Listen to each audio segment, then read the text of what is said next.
Welcome to Leapcast. I'm your host, Dr. George James. Leap stands for leaders, entertainers, athletes, and performers. And I'm on a journey to connect with high achievers and highlight their unexamined human moments. Tune in to learn how these high-achieving Leap individuals were able to reach their greatest potential, face their most difficult challenges, and embrace the human moments that helped them along the way. If you want to get the episode highlights directly in your email, then head to theleapcast.com right now to subscribe. Welcome to Leapcast, where we talk to leaders, entertainers, athletes, and performers. I'm your host, Dr. George James, and I'm excited to bring on another amazing person that I've known that's been inspirational for me and has opened up so many doors for me. Trabian Shorters, thanks for joining me today. How are you? Oh man, I'm great. Obviously, it's a big pleasure. I'm super excited to be here with you, George. Well, one of the ways that I like to start is what we call our leap story. And what that is just kind of going back, maybe early days. What were some of those formative things for you, things that defined you? Maybe, growing up, siblings, household, where you grew up. So if we can kind of just go back to some of those early times so we learn a little bit about that part of your story. I would start there. Yeah, I think my story starts with Kenneth and Irma Lee Hutchins, who were my grandparents. Grandma Irma Lee was from someplace in Louisiana. We don't know, and Grandpa was from a place outside of Odessa, Texas, which I don't know how big Odessa is, but they were someplace outside of Odessa. Right. So just good folk. Grandma had been a Christian woman since water was invented, so everybody she's just always been that way. She converted Grandpa when he was a 20 something, chasing after her. And apparently, the only way he could get her is if he Like me, you have to right, right. If you wanted to spend time with her, you had to love Jesus first. So but yeah, those they helped raise me. My mom had me when she was young. That's the household I grew up in, very loving household. Neighborhood I grew up in was kind of dangerous and just wild. But my place, my home, my household was a safe place and a loving place. So that's where I'm from. I don't know if that's much of a leap story. I guess the leap is when I was 9, I think somewhere in there, I was tested to have a very high IQ. So they started putting me in, these advanced programs, and then I got my first scholarship when I was 10. And I got my next real scholarship when I was 14, going on 15. Wow. Went to a private boarding school. Lived on campus for the first time, when I was 15. So I think that definitely changed things for me. And then the other sort of thing that made me different was I was a tech nerd, man. I've been building computers and hacking computers and cracking stuff since the PC was invented, literally. So Uh, you know, I've heard you show some stuff. I haven't heard that part, and so I appreciate that. I want to get to that. One of the things I've heard you mention when you've talked about your upbringing is, which you have used, is this dynamic around strength and love, power and love. mhm. And so I'm curious of how did your grandparents' family shape that part of you? Yeah, I'm black, identify as black, right? In the US, black comes with a lot of stigma, like people just attack it on GP, like no matter which black you are, it's funny when you see black for someone, well, I'm really from this place. I'm really from the islands. I'm really African. I'm like, bro, don't nobody know that. Like, I don't know. Okay.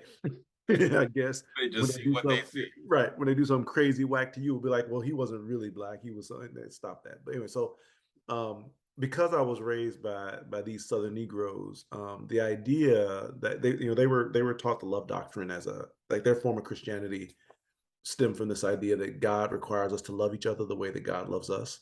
So that's the way they approached everything, and they didn't particularly care about your skin color. Like, that wasn't a thing, but they also love being black. So in a space where and it was assumed, they just what I mean by that is they didn't have to tell anybody. They didn't have to, like, it wasn't about like showing that you love. They wasn't wearing t-shirts that said I love black. Like none of that. It's just the way they operated. Like you could tell it just by the way they carried themselves. Like they didn't have, even the thugs in our neighborhood, would straighten up when Miss Hutchins was walking by because somehow, you know, that they know that she actually believes there's something good about them, and they just, for 5 whole minutes they would stop being assholes, and then what I mean, when she's out of sight, you can go back to all that, Back to who they are. but so that obviously left an impression on me because the neighborhood was, very dangerous and random, but even then I saw the power of speaking life to people's, you know, other side of their aspirations, who they really are. And then of course, because they were both sort of love doctrine Christians, but also naturally spiritual. My grandmother was very clear that spirits move us. Like people are just, different spirits live in you, move through you.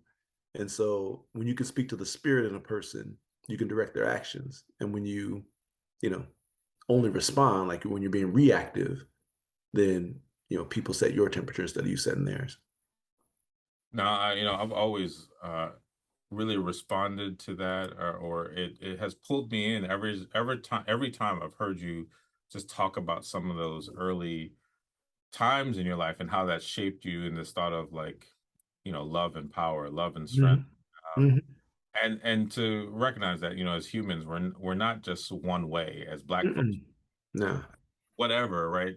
Whatever you identify as, you're not one thing. that's And right. in both love and power, Yeah. that's- that covers a whole lot of ground. Yeah, this piece about not being one thing.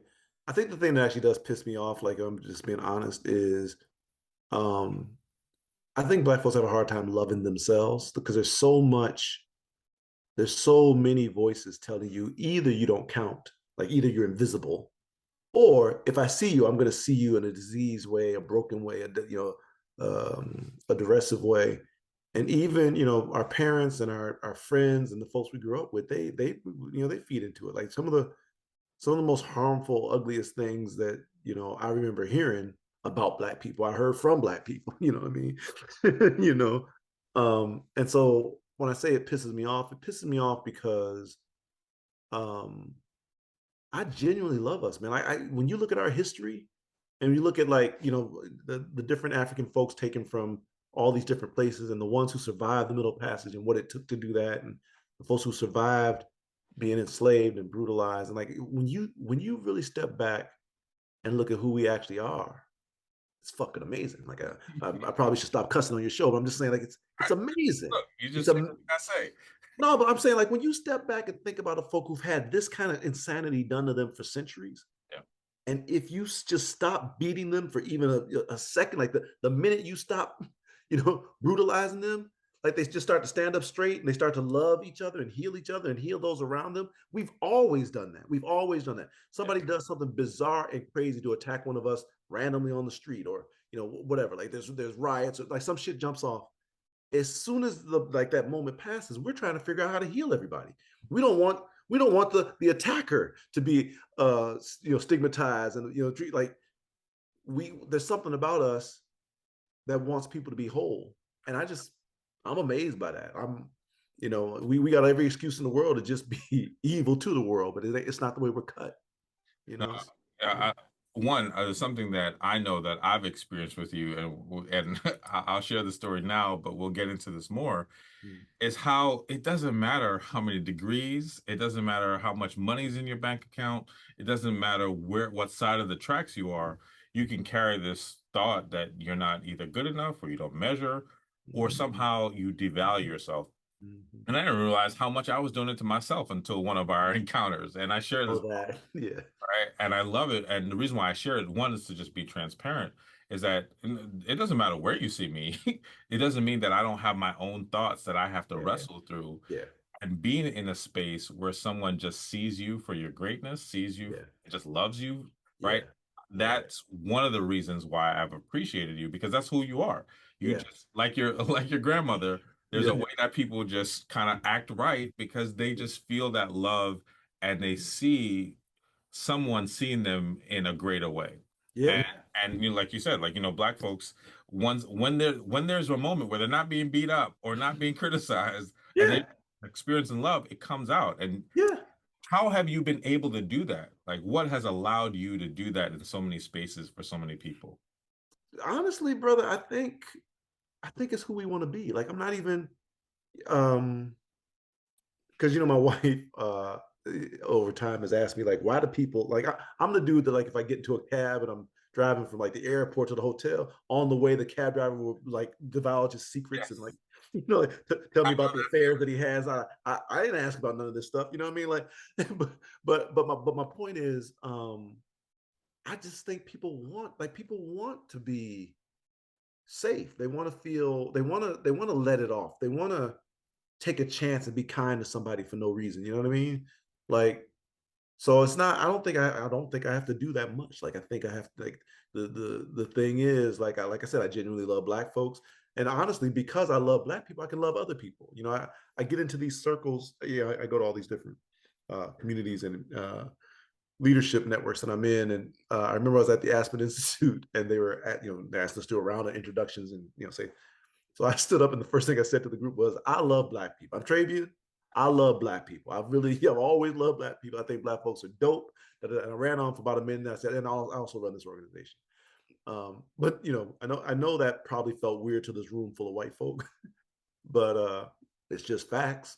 and and by the way, nobody felt threatened or intimidated. They dug it too. You know what I mean? Like, so I guess what I'm saying is, really appreciating us, means I can appreciate myself. And because I appreciate myself, I think people feel my confidence. I think they feel that I am confident. I think they feel that I don't have any negative judgments. Like, I'm not looking for a way to get you, right? So if you want to relax, let's kick it. You know what I mean? You know what I mean? Like, and if you don't, like, I understand. No, no, no judgment there either. But I honestly, dude, I don't think I do something as much as I think people want to not be beaten up by every person they encounter. So I just, just don't do it, and they show up. And I know that like what you're saying is for you, it just flows naturally, right? It's just Mhm. who you are and how you see the world, But you've experienced others, I've experienced others, and so many others, maybe even listening, that's not always the first type of people or person that we encounter, right? Yeah, yeah, that's Racial real. background that sometimes we feel we have to perform, or sometimes we Oh yeah, a certain oh yeah, to encounter someone that, dude, we could just kick it, like like you don't have yeah, to do all of that. It To use a cliche, it's a breath of fresh air, right? yeah, Something is different. yeah, And so I'm wondering, like, when people are able to be around you in your orbit and they feel that, yeah. what does that feel like for you when you see that? Yeah, yeah. You just reminded me. Even though, like, as an adult, I could say, this is the space I'm in. But I grew up in the hood, so you don't run around, happy go lucky with everybody you see. That's not like, when I was a kid. I had the expressionless face, right? A face that, like, is generally distressed and irritated. But aside from that, you can't read nothing else. Is he angry? Is he sad? Like, Just you don't know, mess right, right, exactly. Just don't feel right. Just whatever's going on, you don't want to poke them because some with shit them. might do. So I know how to, I know how to, I know how to have, uh, I won't call it thug face, but definitely sort of like gas face. Know how to do that. Know how to, until probably my junior year in college, man. I could walk through a parking lot and tell you how many people are in their cars, like, day or night. Like, I might just sort of instantly. So I'm saying that to say, I don't mean to sound Pollyannish about it. Like, that's not it. In fact, I go the other way and say, because I know, I grew up knowing, you know, dealers and murderers and people who abuse folk, and folk, like, all that was in the neighborhood. I knew all those guys when they were just 4 and 5-year-old kids, just like me. You know what I mean? I saw the process that turns a child into a monster, again and again, by the way, like, not just once. I know plenty of brothers who and sisters who had to choose between being victim or predator at some point in their life. Like when they were 7, like, they have to make this choice. whether they're going to keep getting victimized or whether they're going to develop a different, spirit. So I'm saying all that to say, I also think part of the acceptance of people comes from I've seen people doing horrible shit to each other, but I know why. You know what I mean? Like it doesn't. You've been in B Me. For a fact, B Me. There are brothers who have taken lives, or sisters, who they've done bad shit. Yeah. But the question is that who they are? Because it's not. You know what I mean? Like it's not. And since it's not, I don't want to hold them hostage to something they can never change. That if you just gave them, like you said, gave them a chance, they would exhale, and you could see the other side. Your comment just made me reflect that part of what makes it easy to do that is I've seen people in all their different states of stress, and pain. And one of the things that I actually used to get hot about it. I don't as much now. I used to get hot, man, when you drive through a certain neighborhood and people get all tight, and folks who've never had to live a life, have all these judgments for people who are living the life. And I'm like, and I remember thinking, and I've said it to people, like I've met middle class people, folks who never had to worry about hunger or fear or whatever. Like I've met y'all.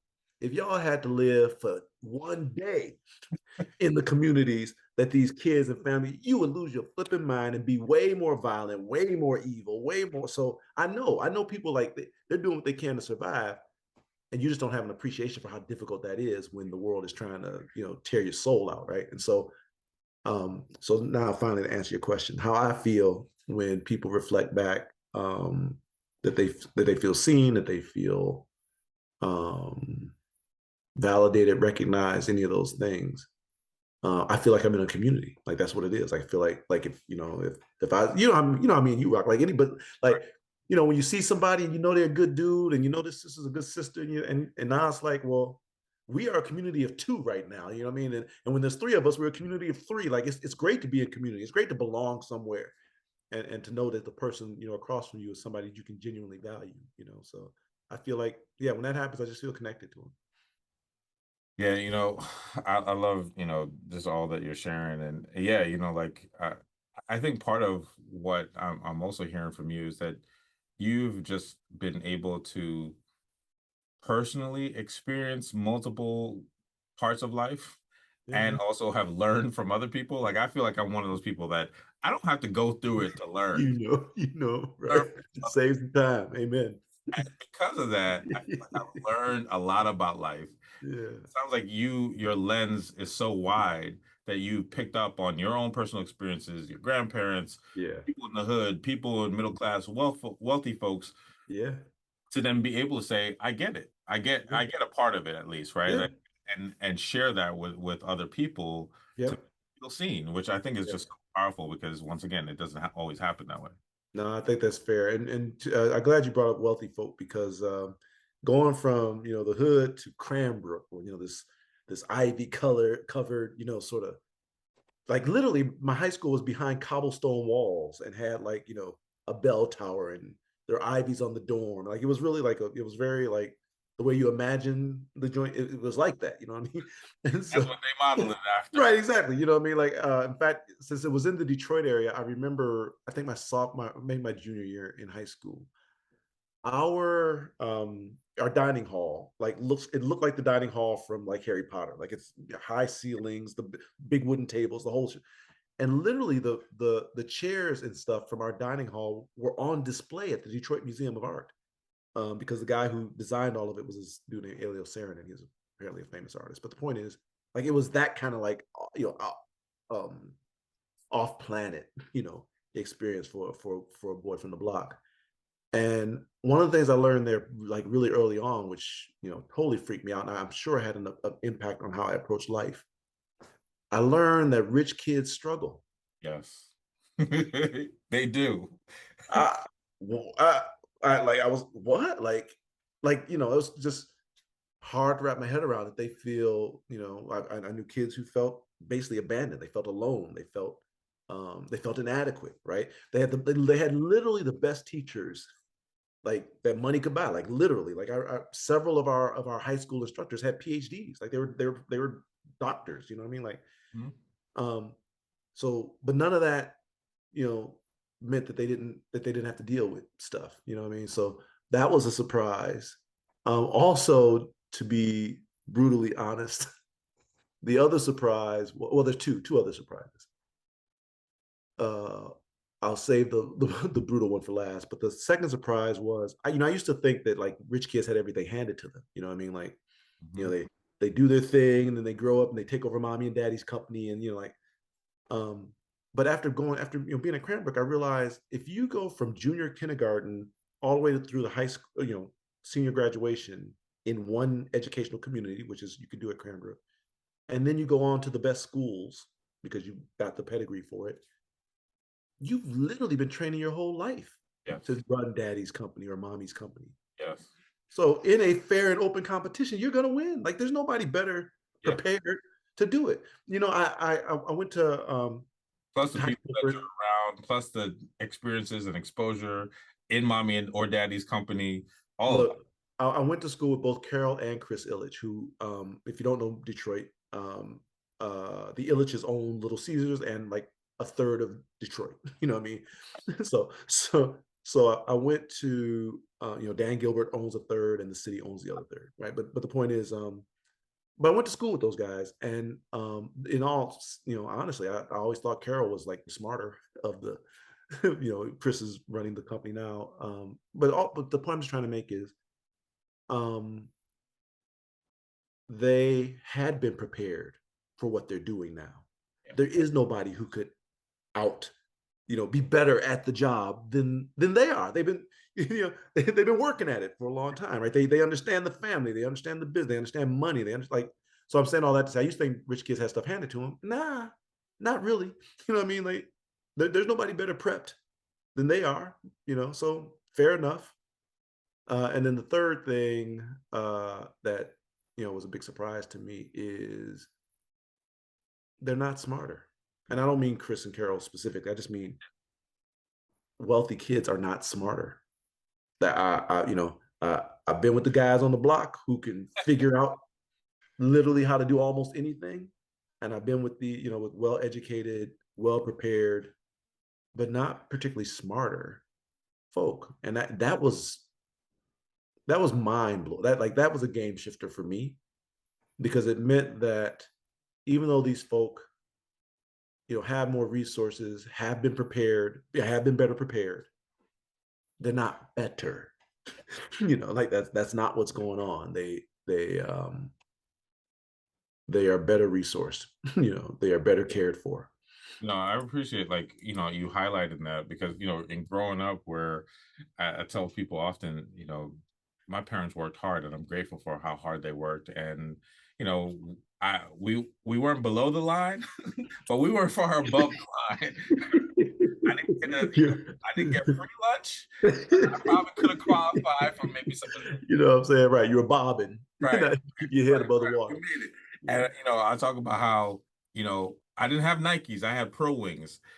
When you're in that type of mindset, you can believe that people who don't have to think about those things Yeah. have everything or or Yeah. or don't have worries. But being Yeah. a therapist and talking to people, like, yeah, I have heard their struggles or their worry or the thought of like, Yeah. oh, I can't talk about my struggles because somebody Right. else is worse off. But I'm Right. like, we're not comparing you That's right. we're comparing you to you, right? Yeah. And being Yeah. I able love that. that. And so, when you highlight that, I appreciate it because there are people out there who struggle who have wealth. And then the other part that you highlighted about they're not smarter, right? Wealth Mm-mm. does not make you smarter. Race Nope. does not make you smarter. Right? Nope. Whatever identity does make you Yeah. smarter because there are people who are so gifted, Yeah. talented, Yeah. if given the right opportunity, Yeah. chance, resource, Yeah. and with their own drive could really do amazing things. And we've seen that. And so I Yeah. think that I can understand, once again, going back to what we're saying, how that adds to how you see people. Yeah. Yeah, someone who's incarcerated, but you see through all of that. You see their Yeah. character and Yeah. believe they can do great things. And they've proven you right because they have Yeah. done great things. Yeah. Without a doubt. Even this piece about folks who get locked up. Number one, I think people finally accepted that if you're a black male, you don't have to do much to get locked up. So this idea that somehow they're criminally inclined, check that. Sometimes yes, but not always, right? Then the second thing is, funnily enough, given the way like school systems are pretty terrible to in some neighborhoods, I think this is going to sound terrible, but I think some of the more intelligent folks are the ones who end up,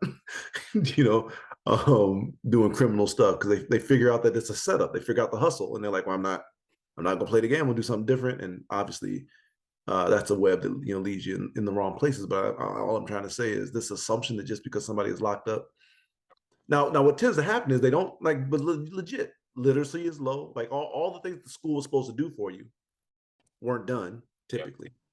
But it's not, again, it's not saying that the person has some innate deficiency. They just literally weren't invested in, literally weren't developed. And being able to separate that, which I think as a country, as a society, we've struggled with separating the factors, right? The different things, right? We know that if you're under-resourced or if you don't have the best teachers or even the books that are from this decade, you know? it's gonna impact, what people can really learn and compete on. But then when you look at their talent, their intellect, their drive, their Yeah. ambition, you recognize Yeah. that they're amazing. I gotta tell you, just about education, I gotta tell you something that probably is controversial, but I just might as well lay it out there. Like, we have daughters who'll be 5 next month. Um, we haven't put them in school, and we probably aren't going to put them in school until we can find one that meets our criteria. But certainly, but here's the thing. Here's why, right? I've had great education, private schools, public schools, um, but my daughters are, like I said, will be 5. I have yet to go to any school in the United States that doesn't absolutely center white kids. Now, I got no problem with white kids, but I'm saying if I have a 5-year-old daughter who is in the stages, of identity formation, like, Yeah, until 7, she's trying to figure out the very fundamentals of who she is. And for every reference to center somebody who is not her, yeah, that is psychic displacement. I'm not going to have her, either of them, like both of them, I'm not going to have either of them grow up, starting off with like, I am the friend in somebody else's story because that's the way the black kids show up in the books. You know what I mean? yeah, If they show up at all. So the ironic reason for why I haven't put my kids in school yet is because school teaches them to displace themselves psychically in their lives. I don't want to spend the next 50 years repairing that, that damage. Let's like we literally we have we can afford to do home tutors, and they're all black. The materials that we have them teach from are, center black kids and usually black girls. By the way, the black girls have white friends and friends from other countries and other cultures, right? But the black girls are at the center of the story, and they're learning math and whatever. Like, they got tutors for different things. But the point I'm trying to make is the the education system will teach you that your story is not about you, and I think that has real consequences. I trained, and one quick story. I was hired by Kauffman Foundation years ago to do an analysis of how their high performing teachers and educators of color basically view their narrative and the like. Um, One of the interesting findings from that was these teachers, they're different ethnicities and different races, men and women, but these teachers of color did not view the educational system as, sort of um, ambivalent towards Black folks or ambivalent towards people of color. They viewed it as actively hostile, mm, that the education system is actively hostile wow, to, to our children. wow, And they got involved in the education system to shield, right? To be a buffer, to translate, to make it safer for kids that were Black and brown to go to school. So I'm like, well, shit. If the people, if the high performing teachers in the schools are there because they recognize how destructive the school is, then what better indictment do you need that the school system actually is hostile to our children, right? So So yeah, I'm in this place right now, me and my wife, where we're like, right now we can afford to homeschool and do that. And certainly, when they're past the age of 7, we can look again at it. But yeah. No, I appreciate, the intentionality of that and how important that is, right? And as you're sharing that, I thought about like my own children. I think it was my daughter when and she was in school and came back and was sharing like the story of like Goldilocks and uh but what I was impressed by the school was that they did all the different versions. They did the Mhm. African version, they did Okay. some other cultures. I'm like, Okay. I'm a full grown adult. And I'm like, there's other versions. Right, right, right. I didn't know there were other versions. There's a African centered version, right? And like there, what's the hit? All I knew was Goldilocks, white girl with the bears and all Right, that stuff, right, right. and The white girl who invaded some homes. and was okay, right? But this thought of like one of these stories, and I know like the narratives that we are that are projected onto people or onto identity, onto who we are is so profound that Yeah. does shape us. That Oh does shape yeah. us to make us feel less than, not good enough, Yeah. and especially when we talk about the intersections of some of our identities. When you Yeah. talk about being a black girl, right? Like some of those things, when you add other Yeah. Yeah. identities, there's so many messages out there to then Yeah. say you're not less, you're less than, you're not good enough.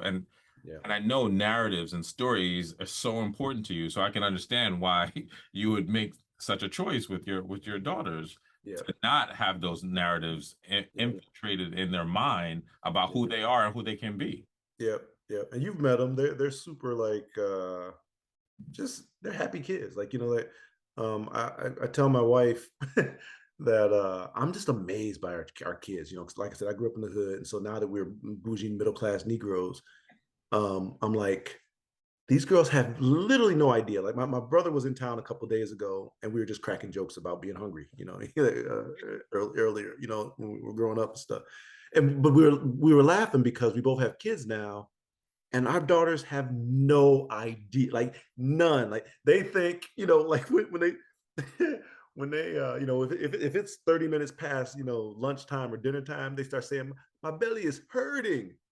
I'm like, "It's hurting? It's Yeah. hurting."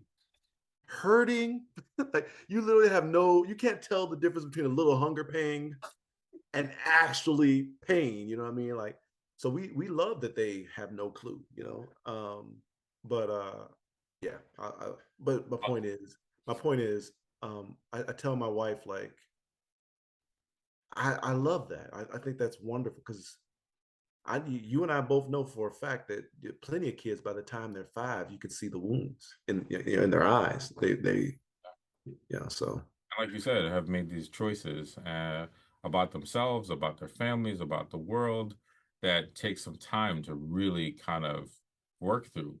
yeah. I don't want to fully jump over, Mm. Ignite and all the foundation work that you've done, Sure, but sure.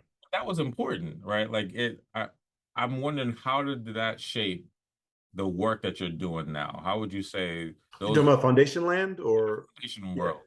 Yeah. All right. So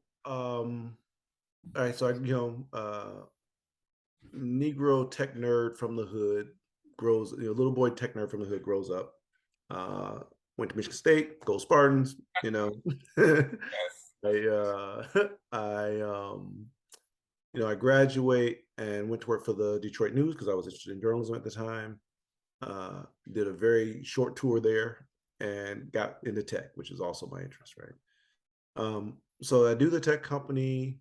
It does well actually, and then I get into I get out of tech and I get into um, trying to do philanthropic things. Right, I've officially retired from tech at 29, or you know how it works, right?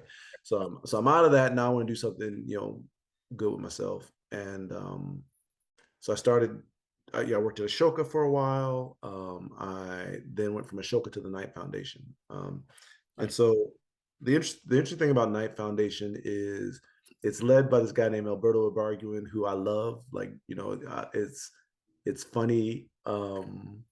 it's funny to say that because he's such a like he's a sort of a tough dude. You know what I mean? Like his persona is not cuddly. Let's do it that way. Like he's not a cuddly cat in philanthropy land. Like he's a very like logic, sort of reason driven, but also intuitive person, and he has no problem using profanity to express his displeasure or his pleasure with his colleagues, right? Or at least not when I worked with him. So anyway, but the point is, went to work at Knight Foundation really because of this dude. Like I could see that he wanted innovation, he wanted big impact, he wanted you know thinking outside the box, different from what foundations normally do. Um, and he was willing to let Trabian be Trabian. So so off we went. You know what I mean? Anyway, so that was my experience in philanthropy land. I was vice president of the foundation's community work. I had always, since I was 14 years old, the question of what does it take to change culture has been one I've worked on. Like even the tech company was looking at how to affect culture around the use of technology. When I went to Ashoka, it was looking at all these networks of leaders and figuring out how they affect culture. Then I go to Knight Foundation. I'm in charge of the community, so now I'm looking at cities and how to build networks, in cities. And so yeah, studying there, practicing, experimenting. Um, I I figured out how we might change culture, with Black folk. I remember Alberto gave a challenge to the our vice presidents. The Knight's mission was focused on how to have transformational impact in local communities, right, as well as in media and journalism. And the foundation focused specifically on community engagement and information. Those are the um, and so the data said that Black men were negatively engaged, disengaged, hard to engage, right? And so he asked the VPs, what can we do to affect Black male engagement? BME, right? and and I raised my hand and said, I know some Black folks. I'd love the project. Yeah, exactly. And so yeah, so we do some work looking at how to increase graduation rates, how to increase employment rates, all that kind of stuff. Do that for a year. We find programs that double the graduation rates. We find programs that get more kids to go to college, get more people employed. And at the end of the year, when I'm doing my review with them in the office, I was like, okay, I mean, yeah, these are we found incremental impacts. There's really nothing transformative here. Like it it works, like, but I don't. There's nothing that's going to change the game here. And he said, well, what would you do to change the game? And I said, well, honestly, the issue is you and I both know brothers who do more than their fair share all the time, like uplift their communities, always looking out for other folk. But right now, philanthropy acts as if they don't exist. Like we don't even tell their stories. All we do is tell the bad, the negative story. And I said, what if instead of trying to figure out how to fix all these individual circumstances, we just told the true stories about all these folks who are building in their communities, and leaned our ladder up against a different narrative. And he was like, well, what is that supposed to accomplish? I said, well, I'm not entirely sure, but it's got to be better than what we're doing. And so we had a quick conversation, and then he gave me a budget to experiment, right? And so we did.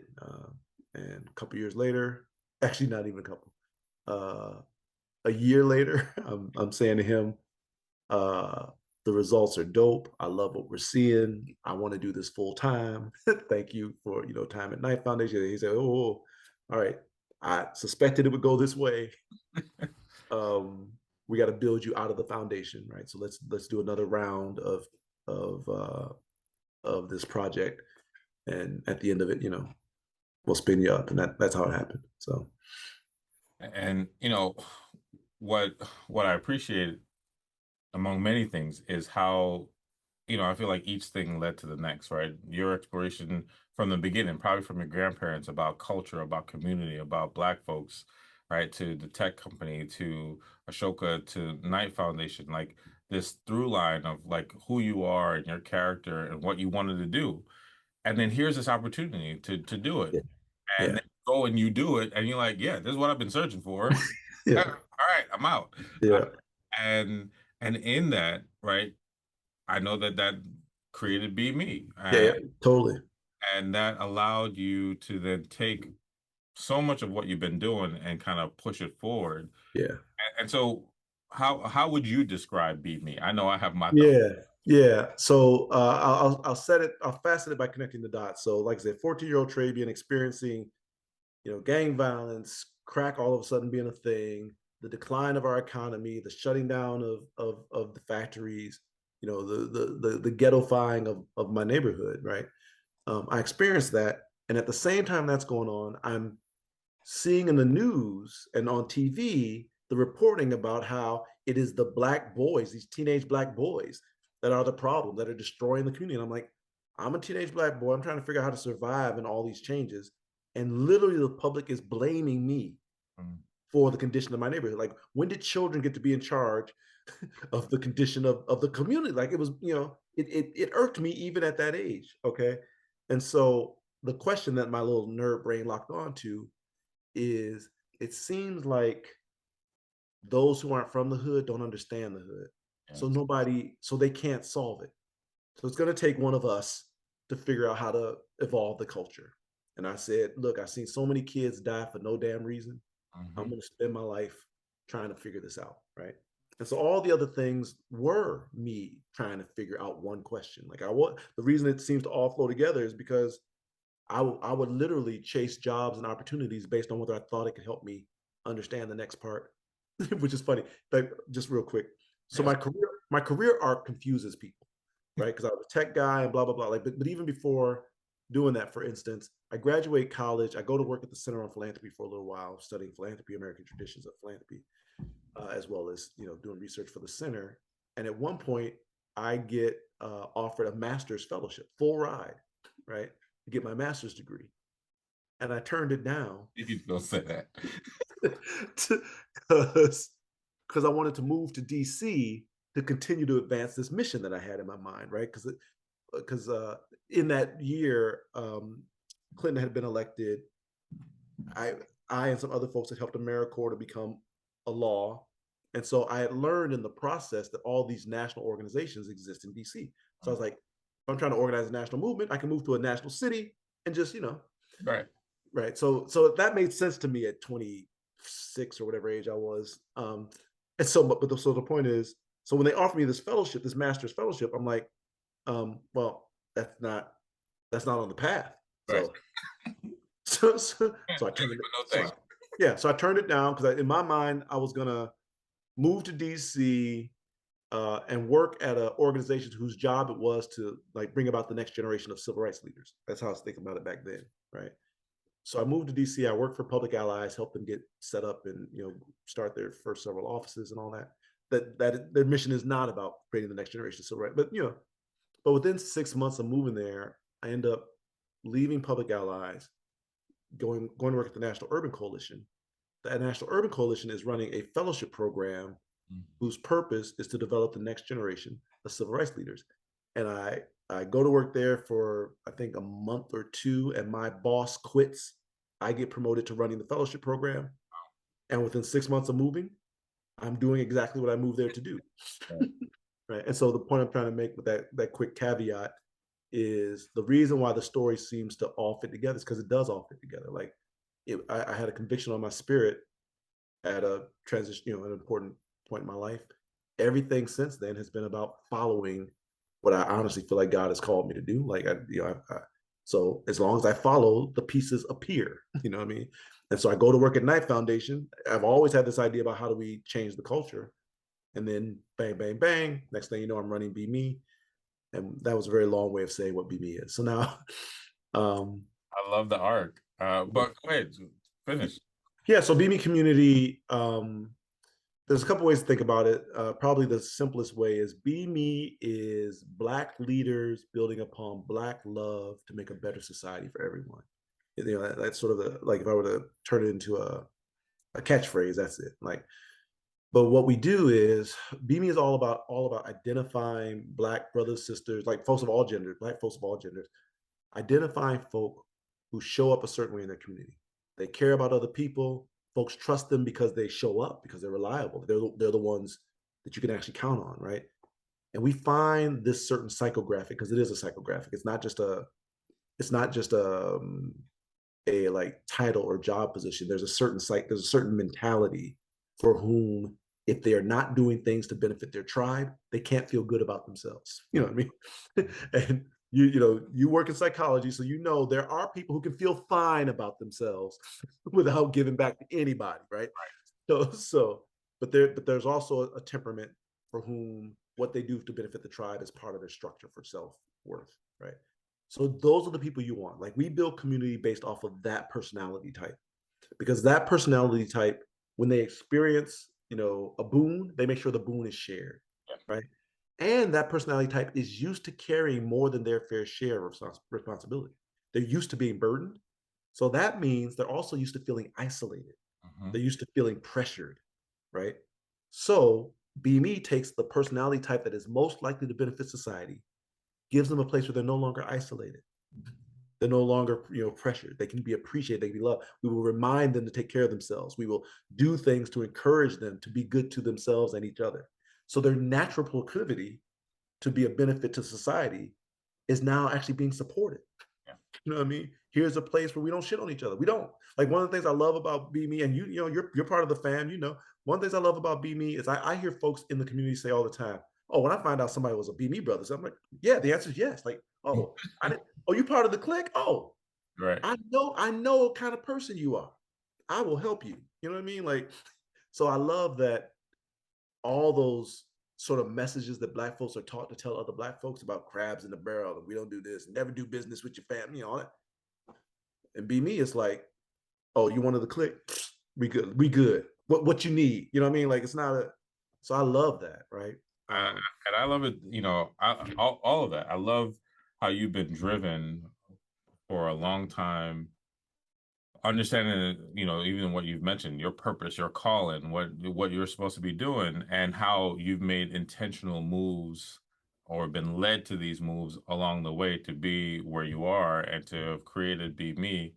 And as a part of Be Me, right, like it's been amazing for me, and I've loved the people, the experience, right? My wife is in it, right? Like, it's you like, know, come yeah, on, like you said, like, as soon, you sprinkle a little bit on me, we're gonna go, right? yeah, So, and I've appreciated it. And, something I've shared with you that I share with others is that there are a few places in my life that I've established as home that allow me to grow even more. yeah. And some of those places, it's interesting, right? One of those places is Villanova, right? I Hmm. love Villanova. I went there Hmm. undergrad, Hmm. predominantly white institution, Hmm. but some Hmm. great, amazing people that are there, Yep. right? Yep. And then the other place has been Be Me, right? Like, all black people from all different backgrounds, all across the country, even some parts of the world, Yep. but a place that has allowed me to grow and to flourish or to try out some stuff, right? Exactly. And Yep. to then be of impact. And so that's part of it, is like, not only have I benefited, but I've also been able to benefit other people, which goes back to, like, what you say, the psychographic, right? The thought of, like, these are people who want to do good for others. And Yep. if they also get to flourish, it's a win-win-win. There you go. And That is so a theory. I love it. And, what you've been able to do. I want to be able to add, there's a few questions I like to ask before we end, but I Sure. would love for you to even highlight asset framing. And I know it's a long description, but Yeah. I'm really curious about how you got there, Yeah. especially in the connection with the work that you're doing with Black folks and Yeah. people outside of. Yeah. Yeah. So, asset framing is a cognitive framework that is sort of sweeping the social impact field. Lots of like major companies as well as foundations are really learning how to apply it. But here's where comes from. So I've always wanted to figure out how to free Black folks from this sort of just oppressive culture, stigmatizing culture, and legitimately, um, I think a lot more about how Black people think of Black people. I don't really worry about how white people think of Black people. Like, it's not, that's a secondary sort of incidental thing. So BME doesn't exist to, and asset framing is not about getting other people. It's about getting Black folks, as I always like to say in the click, like, it's never about what people call you. It is always about what you answer to. So you Mm. have to have a clear sense of who you are so that you know which stuff matters and which stuff doesn't, right? So I'm very so when I think about asset framing, the way I got there is I'm on this mission. I'm trying to figure out how to shift culture. I learned that human beings are very narrative driven from Daniel Kahneman and Tversky and other cognitive research psychologists. And so with that insight, I'm like, huh, okay. So if we're narrative driven and the narratives around Black folks are pretty universally negative, then it's actually not people's fault that they have these Mm. automatic negative impulses. Mhm. It's literally not their fault. And I'm not trying to let racists off the hook, Right. but at the same time, human beings are pattern making and pattern following machines. It is autonomic for us. And so if that's all that people know, then that's all they can do is reference that in their recall, right? And so asset framing is very simple, right? Um, it says rather than define any people by their challenges or faults or shortcomings or any of that stuff, rather than define them that way, define them first by their aspirations and contributions. And then after that, you can talk about whatever shortcomings you want to. But what that does for your mind in terms of how your mind builds associations, it literally associates aspirations and contributions with that same person that it would not have before, right? And so if you say, I was just on a call earlier today with the folks at Donor Shoes, right? So if you say, um, you know, little Susie is a curious student who wants to learn about science in her failing school system where she is on free and reduced lunch, right? Um, you can, if you say that story, you have asset framed the child. She aspires to learn. She aspires to do well in science. Like she has aspirations. She makes contributions. And you still talk about all the things that are jacked up. Yeah. But what you haven't done is implied in any way that she is responsible for the condition of her school or the condition of her community. Yeah. But when we say little Susie is an at-risk youth in a low-income neighborhood, then people actually feel like something she actually has something to do with her being at risk. You know what I mean? Like so again, when we leave out the aspirations and contributions, we literally stigmatize people. And our minds have we all have a physiological natural aversion to anything that carries stigma. And in the training, I use examples of rats and roaches and Mhm. spiders. You're like, we have an instant response. They don't have to do anything threatening. We just behave. When the spider shows up, it's a problem. You know what I mean? Like, so similarly, anything that carries stigma, you're going to have that physiological instant response to, right? Whether it's a rat or a roach or an inner city youth, right? A poor person, a homeless person, anything that carries stigma, you're going to automatically do that. So you can train your mind not to do that by not stigmatizing them in the first place. That's it. It's a simple skill, but it opens up an aperture. Like literally people, our clients, report to us that they see more options. Like they see whole solutions they did not see before. So I'm I like, think yeah, that's it's so powerful, and with what you've said with your trajectory, it makes sense, right? Even when you talk about at 14 being able to think about, being seen as that at-risk youth, right? When you're like, I didn't do anything. I'm trying to survive like anybody else, yeah, and how to shape the environment and world for so many people, not just Black people, that's right. to see more options, to see more solutions. And I know that you've gone, literally across the world, Yep, really shaping and helping people to think about asset framing and how to apply that in their different, worlds and businesses. yep. So I'm curious for you, these, last few questions I like to ask. Mm-hmm. Who would you want to work with or collab with Hmm. in the mission and vision and the things that you're doing that maybe you haven't already? Wow. That's a question I haven't thought of. You know, I recently had a chance to hang out with John Powell for a little bit. That brother's deep, and I definitely want to get to know him. Like he's a smooth cat, but he's also like, still waters, very, very intelligent, very spiritually intelligent. Um, so I love the opportunity to get to know him better. I recently met Desmond and Sheena Mead. What a dope couple. You know what I mean? Like Desmond is just the real deal, and Sheena is dope, like D-O, capital D-O-P-E. Like, I think everybody should meet, Sheena Mead. Um, so in a way, like I'm naming people I already, get to work Right, that's with. fine. It sounds like maybe Um, deeper with some of those folks. but but who else? Honestly, I don't have a person centered answer for that. What I would say is, I am a person of faith. I've been faith led. So, what I joke about that I know I'm not allowed to tell funders, so I'm just gonna put it on record and just. But anyway, what I joke about is when people ask me about Be Me strategy is go that way. I was called to do a thing, and the thing is in that direction. So I'm always going in that direction.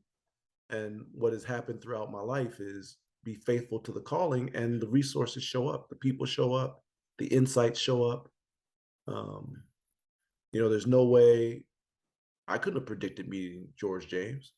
I couldn't have written a plan, a strategic plan that says, oh yeah, if this certain year, this certain day, I'm going to meet George. Like that, I can't, but I can go that way, and the people who need to be in my path uh, find me, or I find them, and so I don't know who I need to meet, actually. I just know I'm gonna keep going that way. I'm gonna keep building from love. Like when I think about power, you have to build love and power simultaneously. So I'm gonna keep building love and power. I'm gonna love Black people. I'm gonna love all people. I'm gonna try to show folks that we actually can have a society that values all members of the human family. It actually works. It works better than the habit that we have and the reflex that we have. Like I'm gonna keep sort of walking that path. And those who want to believe it and those who want to be on the same path, they show up. I love it, and that's a way that I live my life. Same thing. I would have known I would have, ran into Trabian, and like we would have been so impactful in the things that I do and even my life and my family. But hey, I want to go that way too. And There no, you go.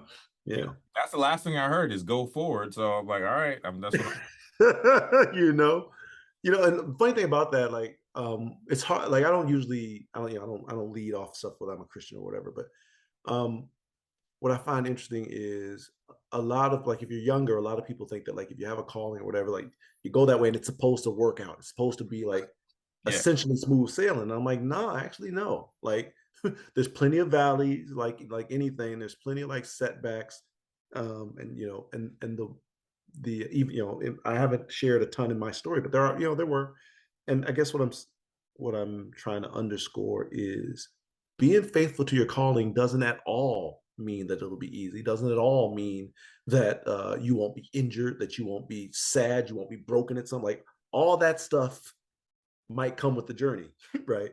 But what I found is if you're faithful, then literally every experience you have gives you compassion. You can understand someone who's been broken. You can understand someone who's lost hope. You can understand someone because you've been there.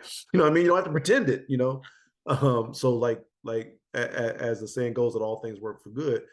Um, I do believe that when you stick to your calling, it doesn't guarantee anything in life except that you will always achieve high insight. Like, you'll always, everything will help you be a better person because you've been faithful to that calling.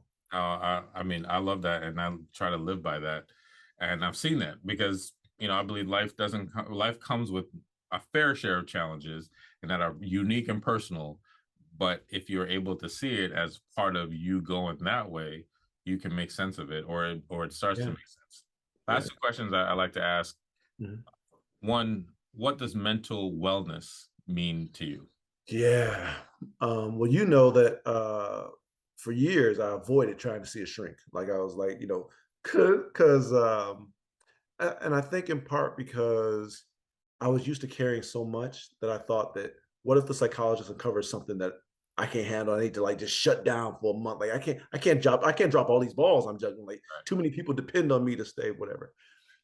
So honestly, George, you being in my life is why I started talking to a psychiatrist. Like, just so, again, couldn't have predicted that, couldn't have known it would go that way. I appreciate that. But the point is, it didn't break me. It's actually a good thing. So, you know what I mean? So to me, mental wellness is recognizing that you matter. You matter enough to take care of you. You know what I mean? Like, many of us sacrifice to take care of others, but like a well attitude to have is yes, help others, but fasten your own oxygen mask first, right? Like they tell you, if you really want to be good at that, right? Take care of yourself. So even if your orientation is to take care of others, you got to take care of yourself to do that well. So that's wellness to me. Like valuing yourself enough to take care of yourself.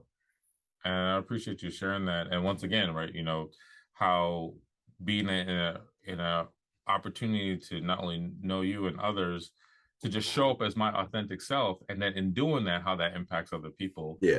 But That's you're a like, super relatable cat, man. Like I think no, but like I don't. I mean, I think you know this, but I'm just gonna say it. Like when we were in the circle, in the brother circle, and I think at the time you might have been the only psychologist in the network. yeah, So at the time, all these black men, and we're used to like, it's a fort. You ain't gonna get us to. We're not gonna say love because something about it will crack my face. You know what I mean? Like, so you got all these guys who are tight, but you're so cool, like you're so chill that people are like, huh? Well, I mean, I mean this literally. Like, folks were like, "Well, if the psychiatrist is like George, well, that's different." Like, yeah, I'm being dead. I'm being honest with you. Like, who you are made it easier for people to think that this is it's not a sign of weakness, that it's actually a healthy thing to do. And once you hear one brother started talking to a psychologist, and then that's like that dude, that guy's actually, oh, okay, well, if he's seeing a shrink, right. I ain't no softer because I'm seeing one. You know what I mean? Like because that dude's That means a nailed. lot too, because I've learned more and more. That is part of my mission. That is part of me going forward, is recognizing that because I show up and because I show up in certain ways, Yeah, and it diffuses, whether that be on TV, on the yeah, podcast, or in the closing circle. It says to people like it's okay to share yeah, your yeah, thoughts and emotions and talk to someone about it. yeah, To me, then that means I'm doing what I'm supposed to. yeah. I appreciate you saying that. And the Made a last difference question, in my life. say it again. It says it's made a difference in my life, man. Straight up. Well, thank you. Yeah, And same here. yeah, Like I know that I walk in with my head straight and my chest out more because of those experiences that we've had, conversations we've had. And to me, it's like, oh, I don't know what y'all about to get now. If I'm walking in with some confidence, How about that? I'm going to Right? do something, and I'm built and made to do something powerful. So Yeah, I value that so much. yeah, Uh, yeah, and even how it's inspired the talk, and more than the talk now, I give myself permission yeah, yeah, because I had to do that for myself and really yeah. encourage others to do that. I love that. My last question is, what mental wellness advice would you give to your younger self? And that could be as early as yesterday, anywhere in the past. That's fun.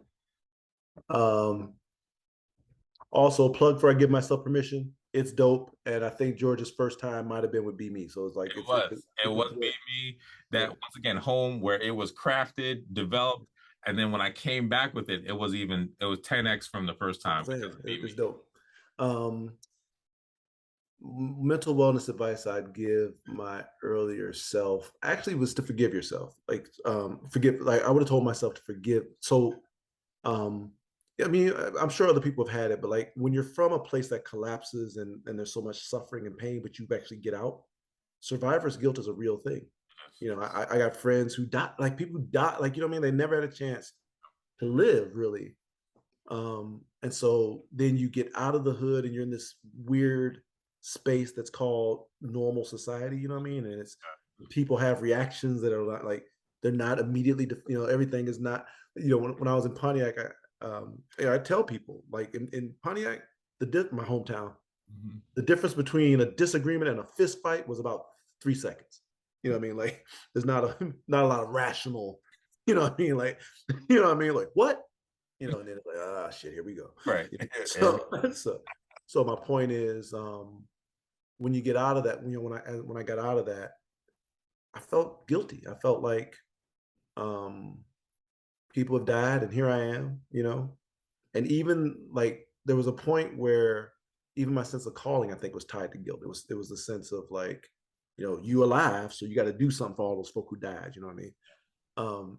And I remember I did not expect to live to be 39, certainly not 40. because all my heroes Yeah. who have fought on behalf of Black wellness, Yeah. they get sniped. You know what I mean? So I was like, okay, well, I'm gonna do what I got to do, and they're gonna cut me down before I'm 40. Hey, let's go. You know, um, but it was actually a point. Right. Well, let's see, how old was I? I was still in my 30s. I hadn't gotten to the mark yet, but there was a point where I realized that it's not about that at all. It's not um, about doing penance for living. You know what I mean? That it's about like literally trying to build upon your love, like you, the anger, because I was mad about the injustice. I'd seen good people done horribly wrong. You know what I mean? Not just once. So a lot of anger when I was in college. Like I, I was a curious kid because I'm bookworm, sort of nerd, but don't fuck with me. Like you're gonna discover something. You know what I mean? So my point is, I had a lot of like anger as a consequence of that. I had a lot of like just like deep frustration as a result of that. And what I learned is that stuff only take you so far. After a while you'll burn out, right? And the only spirit that truly is generative is love. Like the more you practice it, the stronger you get, the easier it is to practice it, the easier it is to spread it. Um, but I actually think if I could have convinced myself earlier that I don't have to feel guilty for surviving the hood, um, then who knows? Maybe my trajectory would have been even steeper. I don't know. Right. And I appreciate you sharing that because survivor's guilt. I've actually been talking about this recently, even in my own life, right? Like people that I grew up with, where it seemed like they had success earlier, and I'm still in school, and then more school, and then I'm like taking the bus and train, and they got new cars. Mhm. But to see how over time it's not the case, and then to see how they struggle is the survivor's right remorse and guilt, and so. Yeah, But at the same time, we got to live, right? And we got to keep doing what we do. And I appreciate how you've done that, how you've continued to go that way and yep, yep, impact so many people's lives, including mine. And I'm excited about what is yet to come, for you, for asset framing, yeah, for Be Me, for yeah, stuff that you're doing for your daughters, you know, yeah. that's so I really appreciate you joining me. And before we end, is there any last words or things that you want to say before we? Um, First of all, man, honored to be on the show. You gotta let me know as soon as the clip comes out so I can, spread it. Well, The the other thing is from 2023 on, BME is committing to a pretty radical concept in the social impact world that I've been a part of for a couple of decades now.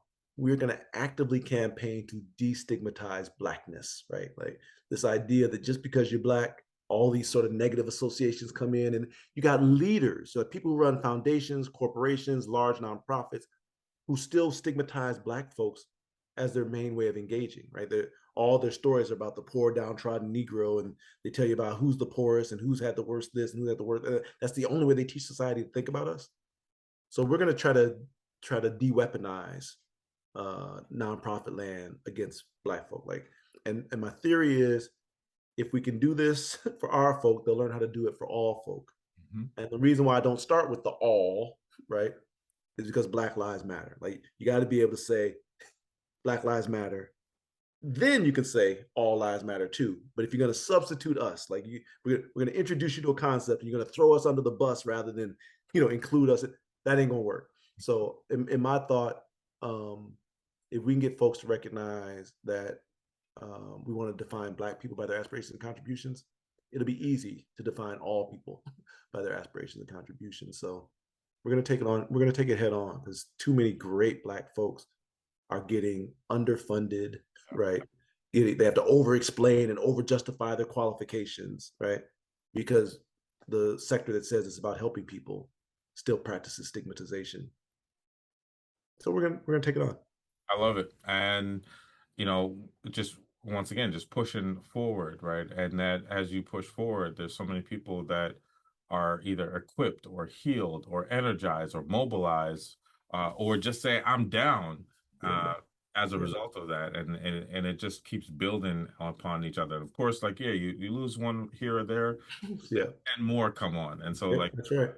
I love that. I love all that you've been doing. I love the way that you show up for the community, for me, for your family, for your girls, for your wife, for your son, for Yeah. the way that Yeah. you show Yeah. up. Yeah. Um, so I appreciate you taking the time to join me today. Oh man, like I said, it was a pleasure. Thanks for having me. Wow. Definitely. What an incredible ride we just went on with another great member of the Leapcast community. I appreciate you listening and hope you got some tangible value from the episode. Please let us know what you think by leaving a comment, rating, and review. As always, please don't forget to subscribe wherever you listen to podcasts. This is Dr. George James, and I'll see you next time.